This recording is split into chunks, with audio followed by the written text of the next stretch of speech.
ఇక Kannepalli pump house repair ఖర్చులు భరించేది ఎవరు? మెగా సంస్థనా, రాష్ట్ర ప్రభుత్వమా? మేడిగడ్డపై ఎల్ఎన్టీ ప్రకటన నేపథ్యంలో అనుమానాలు.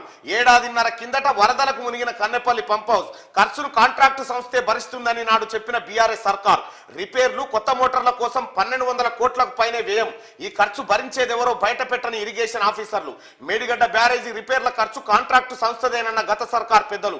తమకు ఎలాంటి సంబంధం లేదని తేల్చి చెప్పిన ఎల్ఎన్టీ. ఇగో నేను ఆ పాట రాసిన కదా, ఆ మీటర్ షాటర్లు మొత్తంగానే కాక మోటార్లు మునిగినాయా అని చెప్పి కన్నెపల్లి పంప్ హౌస్ మొత్తం నీళ్ళలో మునిగిపోయింది. కేసీఆర్ మేడిగడ్డ, కేసీఆర్ కన్నెపల్లిగో నీళ్ళలో మునిగిపోతే, మోటార్లని మునిగిపోతే 1200 కోట్ల రూపాయలు ఇప్పుడు ఖర్చు కావాలి. దానికి 1200 కోట్ల ఖర్చు ఎవడు పెట్టాలి? కేసీఆర్ ఇంట్లోకేం తెచ్చిపెట్టిండా? పెట్టలే. మన సొమ్మే నాశనం చేసిండు. ఇప్పుడు దీనికి రిపేర్ ఎవరు చేయాలంటే ఎవరు చెప్తలేడుగా. ఎవ్వని కాడు పుట్నాలు బుక్కినట్టు బుక్కి అవతల పడ్డారు.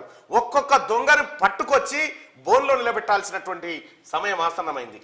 మేడిగడ్డ బ్యారేజీ రిపేర్లతో తమకు సంబంధం లేదని కాంట్రాక్ట్ సంస్థ ఎల్ఎన్టీ తేల్చి చెప్పిన నేపథ్యంలో గతంలో కన్నెపల్లి పంప్ హౌస్ రిపేర్ల ఖర్చు ఎవరు భరించారనేది ఇప్పుడు ఆసక్తికరంగా మారింది. కుంగిన మేడిగడ్డ బ్యారేజీ రిపేర్ల ఖర్చును ఎల్ఎన్టీ కంపెనీయే భరిస్తుందని అసెంబ్లీ ఎన్నికలకు ముందు ఇంజనీరింగ్ ఆఫీసర్లు, బీఆర్ఎస్ సర్కార్ పెద్దలు చెప్పారు. గతేడాది కన్నెపల్లి పంప్ హౌస్ విషయంలోనూ ఇలానే చెప్పారు. అప్పట్లో కన్నెపల్లి పంప్ హౌస్ రిపేర్లు, కొత్త మోటార్ల కొనుగోలుకు 1200 కోట్లకు పైగా ఖర్చు చేశారు.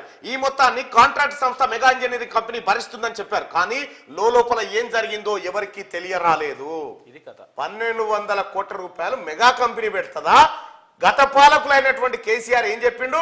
వాళ్ళే పెడతారని చెప్పిండు. కానీ అధికారులు ఎవరికి కూడా స్పష్టత లేదు.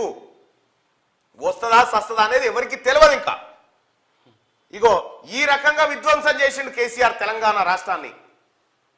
మీకు చర్చ మేము ఇంకా మాట్లాడదామంటే మైకు గొంతు నొక్కిరని ఎవరైతే అనుకుంటారో ఈడికి రారు క్యూ న్యూస్ కాడికి రారు. మేము మాట్లాడతాం అంతే. మీకు కావాల్సినంత సమయం ఇస్తాం. మేము అడిగిన చెప్పు దారి. అప్పుడంటే అహంకారం అంటే ఇప్పుడు రారు.